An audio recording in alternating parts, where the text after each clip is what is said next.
Welcome, everyone. Thank you for joining us this afternoon for our Taste of OLLI Spring Open House. Are you seeing the slide, the first slide that says Taste of OLLI? Somebody can let me know you're seeing that. We're good. Yes, wonderful. Thank you. Thank you. Okay, so for those of you who are not regulars with us, welcome. We're glad you could join us. I'm going to go over a little bit of information about our program, about the spring term. And then I'm going to invite our instructors to unmute themselves, and I will highlight them, and they will talk for a couple minutes about their class. And then if you have any questions, feel free to unmute yourself and ask a question as well. Just keep in mind that this is being recorded, so it will be posted public. So you may not want to say your name if you're asking a question or something. And then at the end, if there are any questions, we will do the same. So let's go ahead and get started. So OLLI at WVU is a membership organization. Our spring term will begin on April 3rd and run through June 29th. Registration has opened. It opened yesterday. And we did a really good day yesterday and today, but we still have plenty of seats available. So we welcome everybody with a passion for learning, and it is not too late to register. We take registration throughout the term, so you don't need to have registered. You don't need to register by a certain point. You can do it right up until the day of the class, as long as there are seats available. We do have an annual membership. It is $30, and that runs July 1st through June 30th. So if you have not yet paid your membership for 2022, 2023, then you will need to do that with your registration. For those of you who have already paid that, then you only have to pay your term enrollment fee. And with that low annual membership rate, there are some member benefits that are available to you at little or no cost. That includes Ask a Geek, which is a service that our professional technologist, Michelle Clicius, offers to OLLI members. If you get a new cell phone, get a new tablet, a new computer, and you need help getting it set up, or you're having issues with the one you have, or you have a question about an app, you can make arrangements to meet with Michelle in person here in Morgantown, or via Zoom or on the phone, and she will help you through those as best she can. It is helpful if you email us in advance and let us know what your issue is. So if she needs to spend some time looking up information to help you, that's always helpful, but it's also, you can also drop in or give us a call. Her specialty is Androids and PCs, but she is very good at finding information out about Apple products as well. So that's available to all of our members. We also have a series of what we call special interest groups. Those include things like Twilight Trivia. This is a monthly virtual trivia game. It actually is happening tonight. So if you want to join us tonight, give us a call before 5 o'clock and I'll send you the link for it. It's about an hour and a half, and we do 10 rounds and trivia and trivial questions about anything and everything. And we keep score right up until the end, and then the points don't count. So it's a lot of fun, a lot of laughs. We have a couple of book discussion groups, one in the morning, one in the evening. They meet virtually and in person.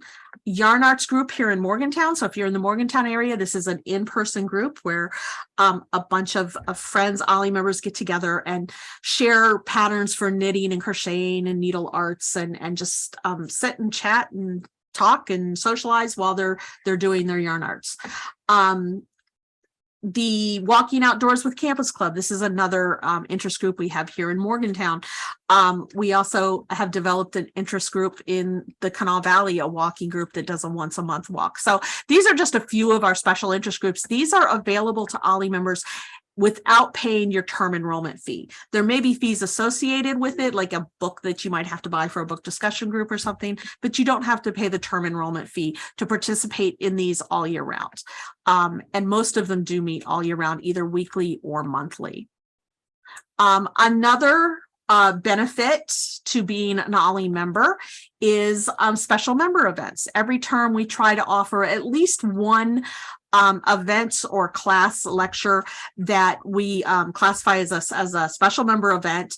And in most cases, they are open only to OLLI members. Some examples of those are the virtual happy hour on Sunday evenings from 6:30 to 7:30. We do just get together and chat over Zoom. No particular topic. Usually ends up being around what we had for dinner, what good books we're reading, did we see a good movie lately, what's going on in the sports world on this day, just fun, entertaining, what's going on with our pets, gardening, anything like that. That's always a fun evening. This spring in the Kanawha Valley, there will be a special member event where you can learn to play bunco. I've heard good things about this. I don't know what it is, but I've heard good things about it.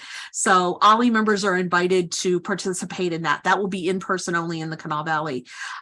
We also have a special presentation on Zoom here in the Morgantown area. It will be live in the Kanawha Valley at the Schoenbaum Center, the State of Journalism and Civic Engagement. And this is a presentation / discussion with the publishers of Mountain State News, a new online news organization that was started during the pandemic. Another one specifically in person in the Charleston area is the Spring Hill Cemetery Walk Part 2. They did Part 1 a few months ago. They're going to do Part 2. These are just some of the special member events coming this spring. You can find others in our catalog. And then there's our field trips. We do field trips, 1 or 2 or 3 field trips every term except winter. They are open to OLLI members and non-members in most cases. There is usually a cost associated with it, but OLLI members get a discount. 3 of the trips that we have planned for this spring are a trip to the Carnegie Museum of Art, where we will be leaving from Morgantown. We're getting a guided tour on a specific exhibit. We are taking a trip to the Flight 93 Memorial this spring, a bus trip, and it is also leaving from Morgantown. And we are planning an overnight trip to our final destination will be Cincinnati, but we're going to travel along the Ohio River to see the flood wall murals. We'll start in Point Pleasant, then stop in Portsmouth, go to Cincinnati. We'll see the ones on the Covington flood walls across the river from Cincinnati, and also visit the National Underground Railroad Freedom Center. So we will be starting that one in Morgantown, but people from the Kanawha Valley can sign up as well. We will be making a stop in Charleston to pick people up down there. So you can find more information about field trips on our website and in our catalog. And we offer Zoom training for our members. So if you're not sure about using Zoom, need a refresher course, as members, you have access to free Zoom training. So. And then I spoke of a term enrollment fee earlier. For a flat term enrollment fee of only $35, you can enroll in as many OLLI classes as you wish. If you want to take 3 OLLI classes, it's $35. If you take 15 or 20, it's still just $35. There is financial assistance available for those in need. It's a simple scholarship application. We don't ask for financial information. It's an honor-based system, but we do have funds available. We don't want cost to be a barrier to anybody to participate. This spring, we are offering over 45 classes and events. Those classes and events will be held in person, on Zoom, and some will be held in a hybrid fashion, meaning there's an in-person portion. Some people will meet in person, some people will meet in Zoom. And the catalog and online differentiates whether you want to participate in either. If you sign up to come to a class in person and you find the morning of that you got to be out of town, or you're just not feeling well or don't want to fight traffic or whatever, you can still join us on Zoom, because we do email the Zoom link to everybody who's enrolled in the class, regardless of how they enroll. If you enroll to participate in Zoom and decide that it's a great day out and you're really interested in coming in person, you are welcome to. We do ask that you call in or email us, make sure there's a seat available in the classroom, and then absolutely come and join us. Let's see. Okay, so I was looking to see if Kenton is with us. I do not see Kenton on this call. So, or Jim. I don't see Jim either. So, Andrea, why don't you go ahead and unmute yourself, and we will let me skip ahead to your classes, and we can jump back to those. So let me add you to the spotlight here, and go ahead and tell us about your class. Hi, so good afternoon, everybody. So excited to be here. So my class for the spring term is Alice, Peter, Mary, and Sarah, and I will be talking a little bit about that right now. Previously I taught a class on fairy tales and fairy tale theater. After Mother Goose and fairy tales and golden books, my first favorite stories were Alice, Peter, Mary, and Sarah. Alice is Alice in Wonderland. Peter is Peter Pan. Mary Lennox is from The Secret Garden, and Sarah Crew is from A Little Princess. What do Alice, Peter, Mary, and Sarah have in common?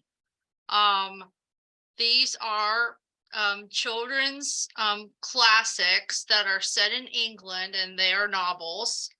In this class, we will discuss the stories and characters we all know and love.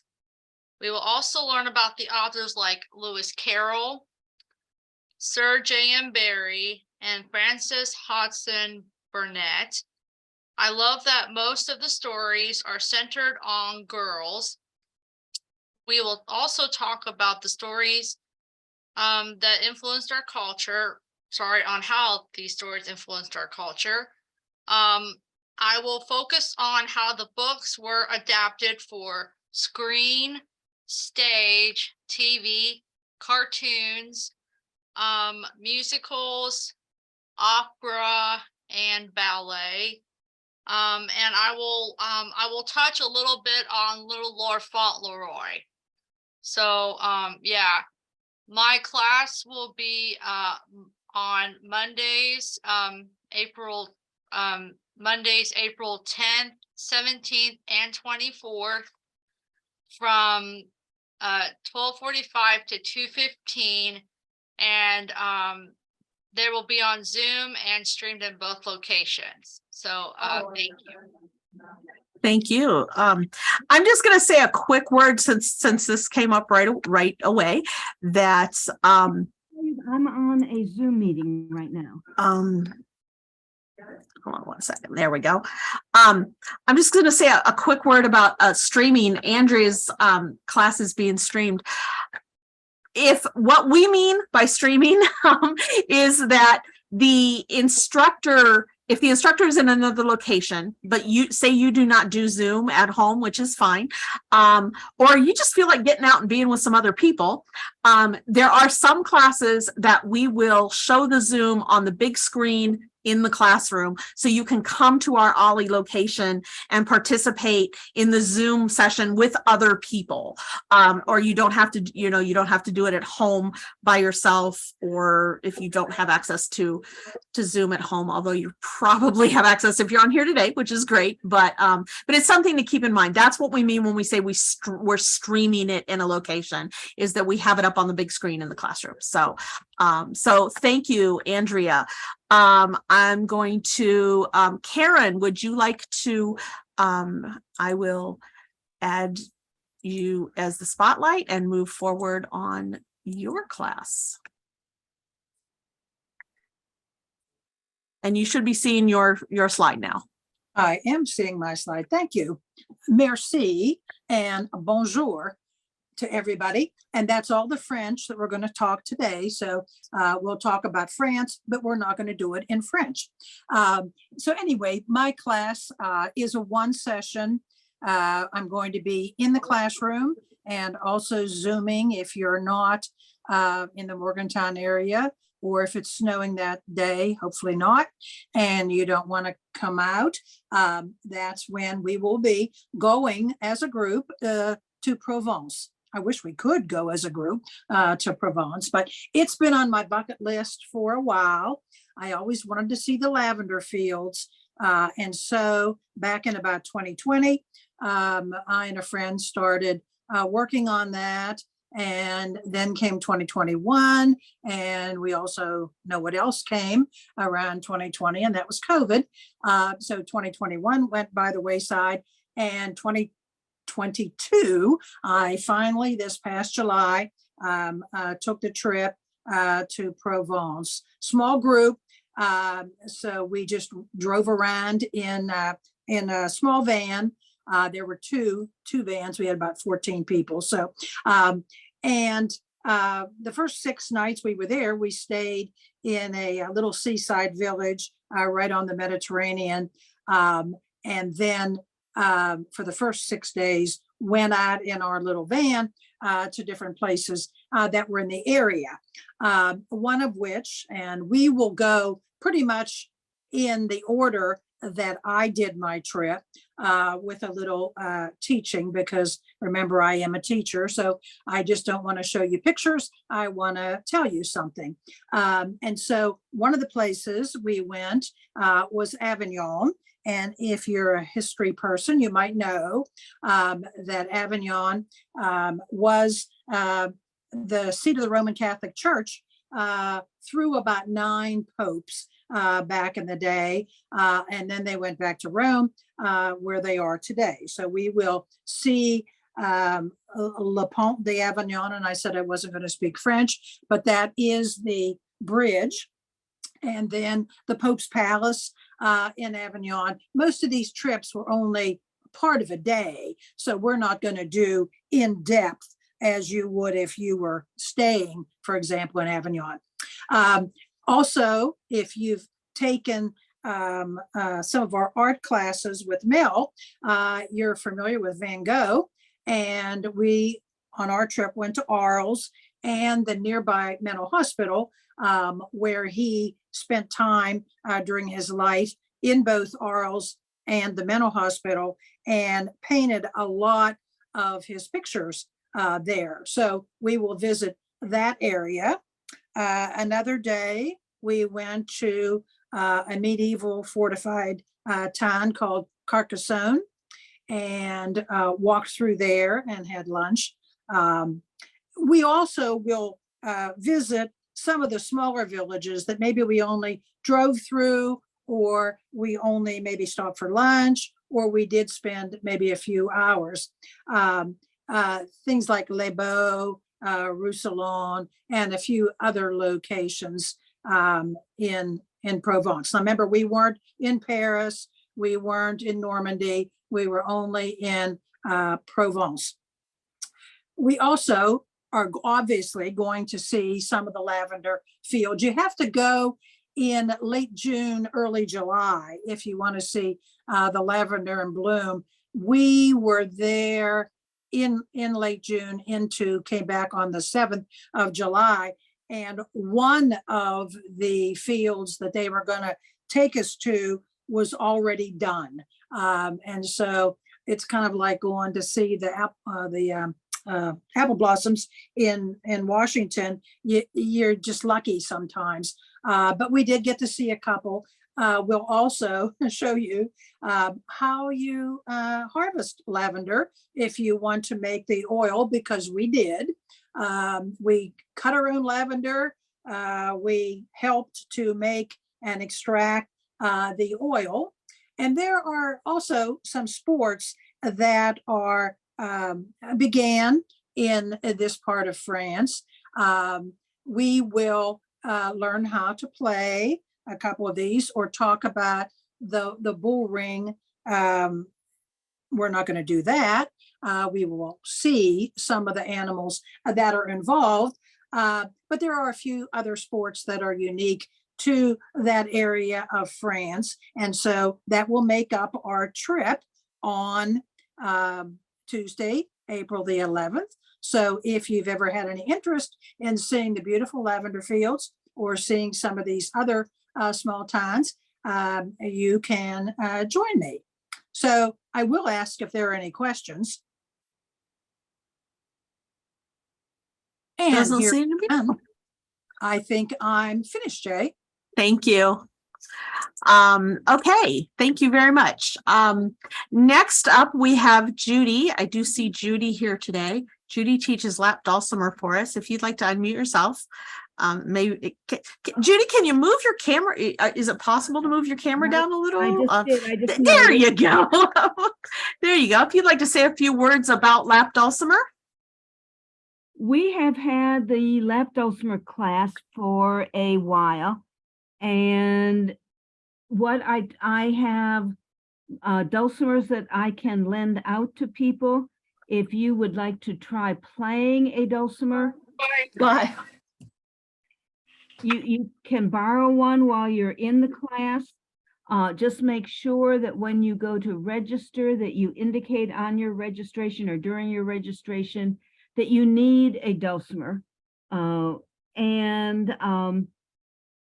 If you already have a dulcimer, one of the unique things about the dulcimer as an instrument is how you tune the strings. Here in North Central West Virginia, we are different than a lot of the world in that we tune to DAA. And if you're not sure about that, wait until you come to the first class. But it is something to be aware of, and that when we are playing the dulcimer, the music that we're going to be playing is tuned to DAA, and we will talk about how you tune your dulcimer. We will talk about the parts of your dulcimer, the history of the dulcimer, where it has come from. It is uniquely an Appalachian instrument. It has some relatives over in Europe, but when people came here to the Appalachian area, they made, and particularly in Virginia and Tennessee, there was very unique differences between the Virginia and the Tennessee dulcimers. We will talk about different songs, and we will start with some easy songs and work our way into it. But mainly it's how can you have fun with the dulcimer? How can you have fun with music? I have not always been a dulcimer player, but it is a song that I've gotten into. There are many different kinds of songs that we have. And so we usually start with sing-along songs, and that way you will know the tune. Jam tunes originally started with the fiddlers. We have ballads that are story songs. We have just finished up, being that St. Patrick's Day just happened. We have just finished with the Irish tunes, but there are hundreds and thousands of different songs, from old classical songs to very modern songs, and they can all be played on the dulcimer. And it is a relatively easy instrument to play. You do not need to know how to read music. You do not need to know any music theory. Every once in a while, I will throw in some theory, and I always say, if you don't want to listen to theory, close your ears for a few minutes, because you can play the dulcimer without knowing the theory behind it. I try and make it as simple as possible so that you can get into playing the dulcimer, and then later on, as you get into it, learn the theory that you want to learn, that you find necessary in your playing. The other thing that, and I was just talking to a beginner this morning, and I don't recommend going out and buying a dulcimer before you take the class. I would really prefer that people borrow a dulcimer. Number one, find out if you really want to learn to play it, if it's something that you're going to enjoy. It's not an expensive instrument with the way some instruments can be, but it's not cheap. And I don't want you going out and spending money on something that you're not going to enjoy playing. But the other thing is, after you have seen other people's dulcimers, you can decide, do you want 3 strings, 4 strings, 5 strings? What frets do you want? What length of dulcimer do you want? There are so many choices that you can talk with other people that already have a dulcimer. You can try the different sizes, the different lengths. Some people's fingers, hands are smaller than others, so that you might want a smaller dulcimer, or you might enjoy a larger dulcimer, but you don't know that until you have tried playing. And people are very willing to share their instruments and let you try, listen to the sound of other people's instruments.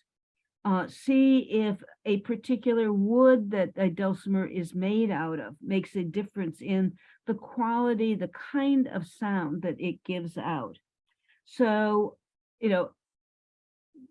come and borrow an instrument, learn to play it, learn and watch other people's instruments, try out other dulcimers, and then make your decision about what kind of dulcimer you might want. It's a beautiful instrument. I've always said it's the best Christmas present I ever received. It has changed my life. And I'm hoping that you will come and try to learn to play the dulcimer, and getting to know the music, getting to know the culture of dulcimer players will probably bring some differences, some changes, some positives to your life. Judy, I'm sorry, we've got to move on. Thank you. I appreciate I love the enthusiasm of all our instructors, but we do have limited time here.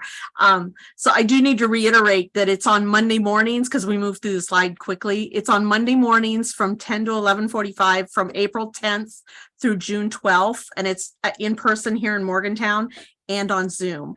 And if you do want to borrow a dulcimer, just let us, if you're outside the Morgantown area, we can ship them for a small fee. So anything else really important that you need to real people learn? You think you got everything? We got everything? So. Okay.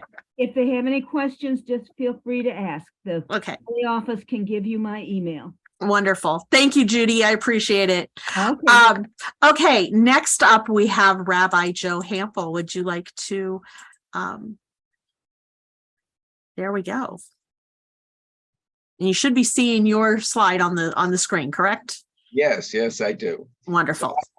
So I'm going to teach modern Jewish crisis, that is to say, modern Jewish history, the last 150 years, but organized around the theme of crisis, because it's been one crisis after another. And this is the first time I've taught this subject in this much depth, so it'll be an adventure for me too. But the primordial crisis was the assassination of the Tsar in 1881. At that time, the majority of the world's Jews lived in the Russian Empire, which then included Poland, Ukraine, Lithuania, etc.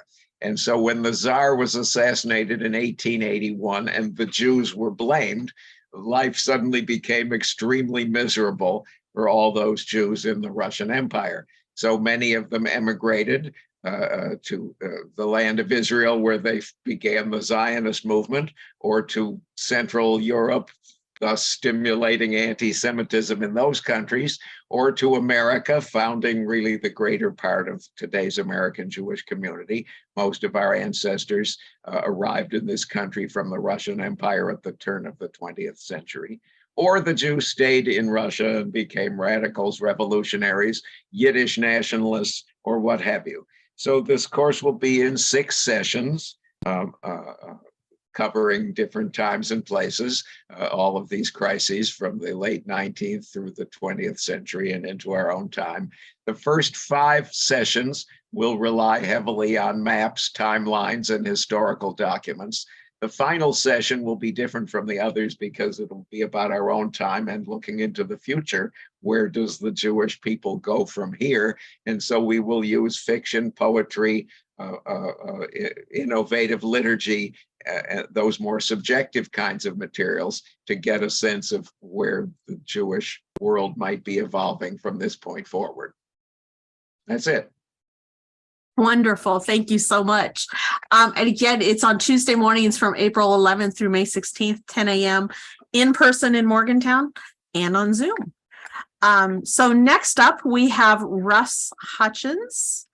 Let me put the spotlight on yours and move this ahead. Russ is going to be teaching Women of the Manhattan Project for us. Good afternoon, everybody. I'm down here in Somerville, South Carolina, and so I will be Zooming my presentation this April. I took a visit to Oak Ridge, Tennessee about 4 years ago, and the tour and when I drove through and walked around the complex in Oak Ridge, it sparked an idea in my mind with American history.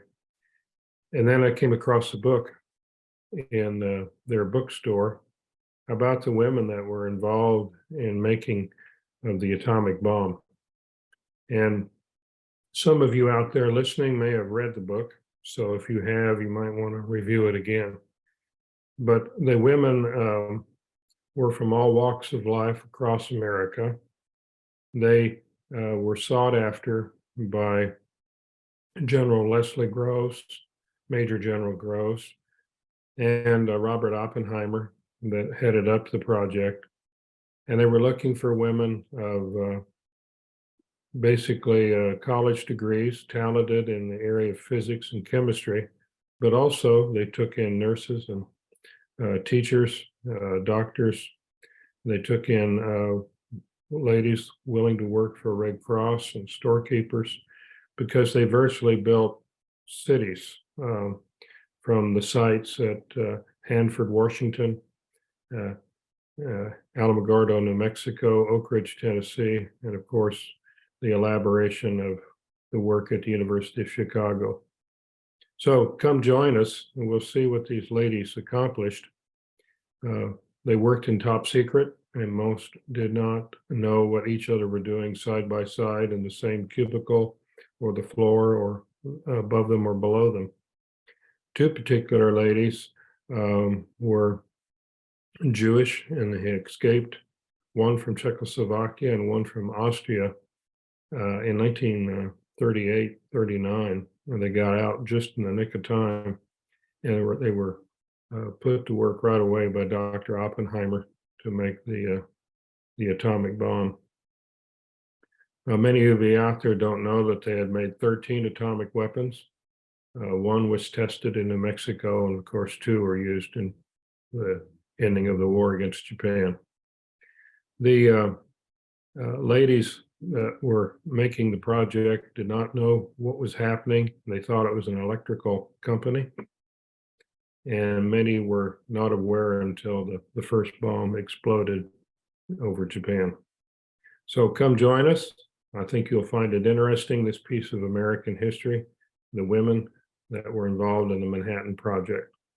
And P.S., by the way, it comes, the name Manhattan Project is because certain materials were stored on the docks in Manhattan, New York, especially the uranium that came from Zaire or the Belgian Congo. Anyway, we'll see you in April, and join me at 10 o'clock in the morning. Thank you. Thank you. You know what? I think we just got a new question for trivia out of that fact. I did not know why it was called Manhattan Project. And and if you join us for trivia, you'll hear some things that you learn in classes during the trivia game. Very good. Okay, so next up we have Jack Hammersmith. And Jack is going to talk about his class, Dying to be President. Thank you. Am I coming through okay? Yes. Mhm. Okay, good. Yeah, the class is called Dying to be President. It's a return now to an American subject, having made a little byway pass to Japan. But you know, I'm thinking about the possibility of alternating between US topics and East Asian topics. I would like to know what some of you who've taken my courses think about that idea. I wasn't sure how much interest there might be in the Japanese, but I found there was quite a bit. This course concentrates on the health of presidents. You know, John Steinbeck, the novelist, not a historian, but a keen observer of the human condition, once said, "We give the president more work than a man can do, more responsibility than a man should take, more pressure than a man can bear. And of course, the result is," and this is an update of what I said in the catalog, 25 of 36 presidents have died prematurely, have failed to reach the life expectancy for their times. And we had some exceptions. George Herbert Walker Bush was 94 when he died. Jimmy Carter is obviously currently in a health crisis and not expected to live much longer, but he is 98 years old. But these are unusual. We have had of our presidents 4 assassinated, so that doesn't really count for the health question. Not old men in many instances. Garfield was 49, John Kennedy was 46. But for many of them, especially the earlier presidents, we'll never know what their health problems really were or what was the cause of death for each. 20th century, it's fairly clear. Cardiovascular disease took out Theodore Roosevelt, Franklin Roosevelt, Woodrow Wilson, Warren Harding, Calvin Coolidge, and Lyndon Johnson and some of the others soon after they were serving as president. So the class is going to be one at which we look at the health care of our presidents, their surgeries, their strokes, their problems, and even for some, the inadequate health care for the assassinated Garfield, for instance. A lack of proper medical care probably doomed him to death. He probably could have been saved had he had different medical decisions made. So the question isn't one, obviously, for just historians in the past. We know George Washington had smallpox as a teen, terrible teeth all of his life, troubled by ill health. But we also know that as we age, disease catches up on us, even if we are not president of the United States. With our current president at 80 years of age, with the possibility that he will be facing again Donald Trump at 76 at the moment, we know that the question of health of presidents is one with some current implications. So we'll examine all of that in the 3 sessions we'll have, starting May the 23rd at 10 o'clock, that's on a Tuesday. And for the next 2 Tuesdays, ending up June 6th, we will continue and finish up the class. I hope you can join me. Looking forward to it. Thank you. Thank you, Jack. Dying to be President will be in person in Morgantown, on Zoom, and streamed in the Kanawha Valley. So it'll be streamed to the Schoenbaum Center, so you can watch it with other people there if you wish. Okay, next we have Sumitra Reddy. So, Sumitra, are you still with us? Would you like to unmute yourself? And there you are. I just did. Okay, let me move forward to the slot to your slide. There we go. So Sumitra is going to be talking about silk, the queen of fabrics. Well, good afternoon, everybody. My class is on Thursdays this time. 2 classes I'll be teaching on silk, and I plan to cover many facts about this fabric from its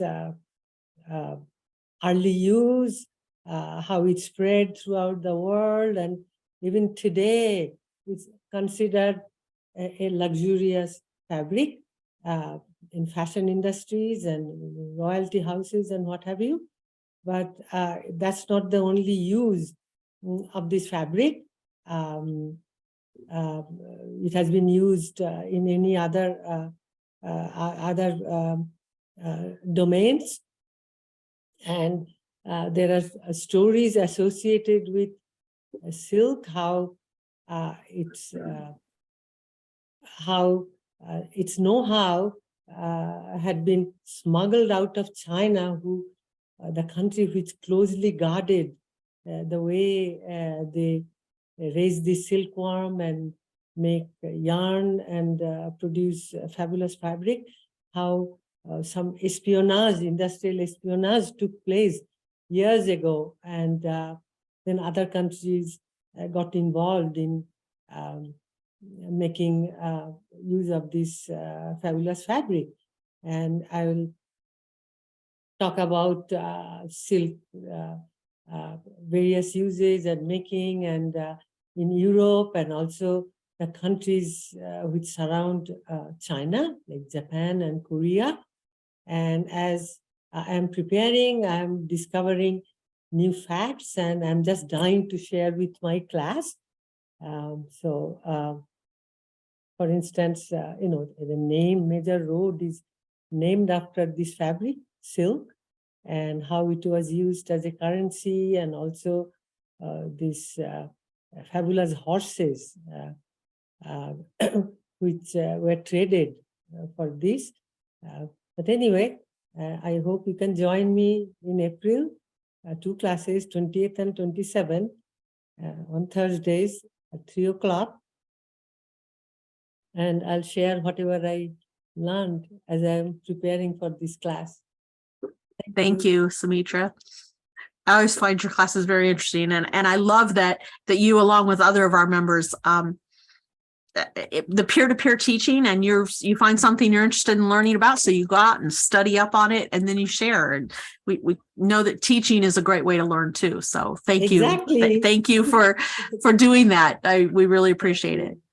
Okay, up next, I'm just looking to see. It doesn't look like the persons that Cynthia Keeley is with us, so we will go on to the next one. So that's going to be Rosanna. You're still with us? Would you like to say a few words about your class? Sure. Yes, I'm here. So good afternoon. So the class I'm going to teach is the human microbiome. And you may have heard about this in the news. The research in the microbiome has really exploded the last 4 or 5 years. So we've learned a lot about its influence, its beneficial effects on humans, and also it has a lot of influence on different human diseases. So we're going to focus on the bacteria that make up the human microbiome. So it's going to be 4 classes that are an hour each in Morgantown. And we're going to start just with a basic review of bacteria, what they look like, what they eat, where they live. They live in us and on us. So we'll talk about just the basics of that. And then we'll spend a little bit of time talking about antibiotics, because we've all taken antibiotics and they can influence your microbiome. So it will look at how they work against bacteria and how that impacts your microbiome. And then really that might take the first 2 hours of the class. And then we'll look at some of the diseases that have been studied and the influence of the microbiome on them. So things like heart disease, inflammatory bowel disease and Crohn's disease, diabetes, obesity. These are just some examples of diseases where we really are starting to understand how our bacteria influence how those diseases might progress in different people. And really, depending on the interest of the class, we can expand that list. We can, look at different whatever the interest of the class is. So that's really what we'll look at. And I want to really emphasize that there's no science background needed. We're going to talk about this in everyday terms. So please don't let, if you haven't had science class for a while, please don't let that, influence your decision to come and join us, because really there's no science background needed to do it. So, so it's really an interesting field. And as I said, it's just exploded the last couple of years. So I think it'll be interesting to look at and see how it impacts us. Okay, so that's it. Wonderful. Thank you. And that's going to be in April in person here in Morgantown. So I do see that Kenton was able to join us. So Kenton, if you want to unmute yourself, and I will back up here to the slides for your classes. And we'll put you on spotlight there. There you go. If you'd like to talk about this one, and then we'll move on to the next one. Yeah, that's good. Thank you. Sorry, I was running a little late there, getting on. The first class that I'm teaching, April 26th, is the Mexican-American War. This is by far a very important war for our country. We actually obtained a lot of states in the West after this war. After the war, we had 25% increase in territory in our country. And I'm going to be talking about how the war started and what the effects of the war was, and mostly about that. So it was April 25th, 1846 was when the war began. And so I got a lot of little interesting points about the war that I think would interest people. So I invite you to join me that Wednesday, April 26th. And then your next class. Yeah, life on the wagon train. That's always, ever since I was a kid, I always liked watching the Westerns with the wagon trains moving west. But the reason that I'm teaching that is because the class that I'm teaching before that also included the Mexican War class. Actually, it includes the California Gold Rush. And that news of that gold rush that happened started when gold was discovered January 24th, 1848. That set off a mass movement of people to the West. Over 300,000 people moved to the West. Well, a lot of those people traveled by wagon train. And the wagon train, it was not a pleasant journey in those days. People died on the way. People were married on the way. People got sick. People had to, if a lot of women had to walk if they wanted to take more stuff in the wagons. Just a lot of adventure type things that I explain about the life on a wagon train. But also that's a two-part class that I'm teaching, 10th and the 17th. And the second part of that class will be discussing what it was like to actually travel in the West in the middle 1800s by stagecoach, which a lot of people had to do. So I find that there's a lot of things there that might interest people. But that's my class. It's got a lot to do with traveling the 2,000 miles by a wagon train, traveling about maybe 10 miles in a day. Life was very hard, and I've done a lot of research, and I think I'll have some things that you might be interested in. So I invite you to join me on those Wednesdays. Thank you. Thank you so much. Okay, so let's stay with me for a second while we move up to, as I'm going through this, so you heard from 9 instructors about 10 classes out of 45 or more possibilities. So several of them are in person here in Morgantown, but we have several in person in the Kanawha Valley as well. So I want to be sure that anybody who's on with us today who's not in Morgantown knows that. If you're in the Charleston area, there are classes that are in person in Charleston as well as up here in Morgantown. So in addition to our classes, we also offer things to the community. We believe in serving and giving back to our community. So we routinely partner with community organizations, nonprofits, other educational programs to offer opportunities to non-members, to members and non-members. Some of our regular partners or partners in the past, and we hope to continue with in the future, have included the Community Coalition for Social Justice, Main Street Morgantown, the City of Morgantown, WVU Retirees, WVU Committee for Retired Faculty, the Shack Neighborhood, and Festival. We're looking for other partners as well. We currently actually have been sponsored by the Greater Kanawha Valley Foundation, so we're happy to be working with them as well. Some of our community programming for this spring, here's just 2 examples. We do offer in-person Tai Chi classes here in Morgantown that are free and open to the public. We are pursuing avenues to offer something similar in the Kanawha Valley, so please watch for more information on that, or if you have ideas about a partner we could work with to offer Tai Chi classes or yoga classes in the Kanawha Valley, please let me know. This is a partnership we have here in Morgantown with the Shack Neighborhood House. We are also partnering with the retired faculty here at WVU to offer a program called The Purpose of Protest, and that is on Zoom, and so that's open to all of our members. These are just a couple. There are more coming. We announce them when we can in the catalog. We know some of them in this early, some will be added at a later date. Just a couple of words about OLLI in the ages of COVID. Masks are recommended and encouraged in our classrooms. However, they are not required. We want to make sure that everybody feels welcome to wear one should you wish. We are limiting in-person seating at this point. So to offer a little bit of social distancing. But we do encourage people, if you're comfortable, to come back in person.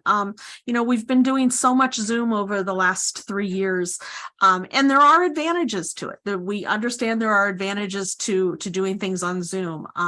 Our Morgantown folks are able to take classes from our Charleston area instructors and vice versa. We have members who are now out beyond the realm of West Virginia, and we love having them on board as well.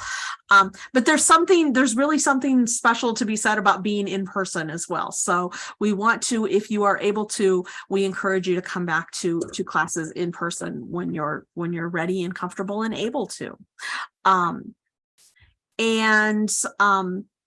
Stay up to date with our latest news with our news site. So when you go to our website, olli@wvu.org, you're going to see this banner picture, and right under that there's a little gold button that says news. You click on that button, that's going to take you to our news site. The very first thing on our news site is any additions or corrections or updates to the catalog. So our catalog went to print. Many of you have it maybe in your hands, on your desk, on the coffee table in the living room, something like that, in your mail stack. We have since that went to print, we've added 4 new classes and events. We've added field trips. We've changed the date on a couple of things. So we encourage you to check out the news site and stay on top of the updates page on the news site, so you'll find out what else we have to offer that's not printed in the catalog. You can also be a part of our Friday bulletin, get our Friday bulletin. Every Friday afternoon at noon, we send out an email that has information about added classes, time changes, other events in the community that may be of interest to you, news about what's going on here, maybe behind the scenes, like, we have new sound equipment, or we're looking for volunteers to help us clean out one of the rooms one day, or just any array of information that we think our OLLI members would find of interest are included in our Friday bulletin. And if you would like to be included in that bulletin, you can find it on Facebook, on our Facebook page weekly, but you can also contact the office, and we will, using this little contact us button right under the news button, you can contact us and we'd be happy to put you on the Friday bulletin list. As I said, registration has already started for the spring term, but we still have plenty of seats available. You can register over the phone, call the office. We are happy to help you. You can pay with a Visa, MasterCard, American Express, or Discover. Or you can register yourself online at this website. You can also find it on our main website. I'll go back here just a second. On our main website, there's a box above the news one that says join or register, and you click that button and it will take you to our registration site. So at that point, that is the information that we have. Does anybody have any questions? I'm happy to discuss other classes that we have coming up, field trips that we have coming up. Anything, any questions, comments, thoughts? I think I failed to mention, and I need to put a slide in about this. For those of you who have not been are not currently a part of OLLI or just joining us here, all of our instructors are volunteers. And I just want to give out a big shout out to those volunteers who so generously give of their time and talent and information for sharing with us. So thank you to our wonderful volunteer instructors. If there's no questions, then we are done for the day. Thank you all for joining us. One other thing before I forget, if you are in the Morgantown area and want to join us for the in-person open house, we are having one on this Thursday at 3 o'clock here at the Mountaineer Mall, classroom B. So feel free to stop in and join us. If you're in the Kanawha Valley, that in-person open house will be next Tuesday afternoon at 2 o'clock at the Schoenbaum Center. And please join us. And they are free and open to the public. So bring your friends, family, anybody you think might be interested. Feel free to pass it along. So thank you, everyone. Have a great day.